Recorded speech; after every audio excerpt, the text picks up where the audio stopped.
लाहौर में जना अस्पताल के ओचितो दौरे खां पोइ मीडिया से ॻाल्हाईंदे शहबाज शरीफ चयो त नेब संदस खिलाफ ₹1 की करप्शन भी साबित करे त संदस ॻिची ऐं अवाम जा हथ हूंदा। नैब क्या, नैब के अलावा कोई भी मुस्तनद इदारा मेरे खिलाफ एक धेले की करप्शन अगर निकाल लेगा तो अवाम का हाथ और मेरा गिरबान। उन चयो त मुखालिफ धुर जे पार्टियुनि जो धरणो नाकाम बणाइण ते हू पंजाब ऐं ख़ासि तौर लाहौर जे अवाम जो थोराइतो आहे। संदसि चवणो त मुखालिफ पंजाब में थींदड़ तरक़ीअ जे कम खे रोकणु चाहिनि था। संदसि इस्तीफ़ा जे मुतालबे पुठियां बि अवामी मनसूबनि ते नज़र आहे। तो ये हैं वो मंसूबे जिनकी ये मुखालफत कर रहे हैं। मेरे इस्तीफे की आड़ में अपनी तरफ से, अपनी पार्टी की तरफ से, अपने लीडर मियां नवाज शरीफ की तरफ से लाहौर के अवाम का शुक्रिया अदा करता हूँ कि कल उन्होंने इनके इस नाटक को मुकम्मल तौर पर रद्द कर दिया और मुस्तरद कर दिया। शहबाज शरीफ चयो त पिशावर में डेंगी पकड़ियो त हुननि केपी जे अवाम जी ख़िदमत कई पर उते धरणो न हयो। मुखालिफ ख़ैबर पख्तूनख्वा में कुछ न करे सघण जो बदिलो वठी रहिया आहिनि।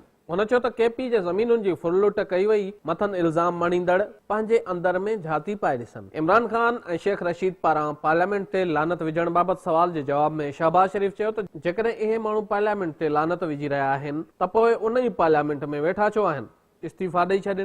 हुन चयो त कसूर में मासूम न्याणीअ सां पेश आयल वाक़े जी संजीदगी सां जांच कई पई वञे। अवाम दुआ करे त ज़ैनब जा कातिल हथ अची वञनि, खेनि कानून मूजिब सख़्त खां सख़्त सज़ा ॾिनी वेंदी। आप दुआ करें कि ज़ैनब के जो कातिल हैं वो मिल जाएं तो कानून के मुताबिक पूरी कौम के सामने उनको सजा मिलेगी। पंजाब जे वॾे वज़ीर शहबाज शरीफ चयो त ज़ैनब वाक़े सां गॾोगॾु आसमा ऐं बल्दिया फैक्ट्री केस ते बि ॻाल्हि ॿोल थियणु घुरिजे। शहबाज शरीफ पारां जना अस्पताल लाहौर समेत पंजाब में सिहत जे सहूलतुनि ते इत्मीनान जो इज़हार कयो वियो।